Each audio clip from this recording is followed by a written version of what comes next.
Pinupuri ka namin, O Diyos, Ama, Anak, at Espiritu Santo.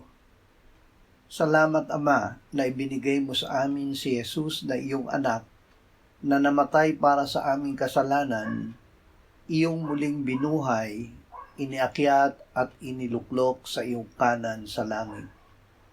Salamat na ibinigay mo sa amin ang iyong banal na Espiritu at sa pamamagitan niya ay ibinuhos mo ang iyong pag-ibig sa aming puso. O Diyos, nasa harapan mo ang karangalan at kamahalan. Nasa tahanan mo ang kasayahan. Niluluwalhati ka namin. Ikaw ang Diyos na pinakamakapangyarihan, na lumikha ng langit at lupa. Ipinapahayag ng kalangitan ang iyong kaluwalhatian. Banal, banal, banal ka, O Panginoon ng mga hukbo. Ang buong lupa ay puno ng iyong kaluwalhatian. Amen.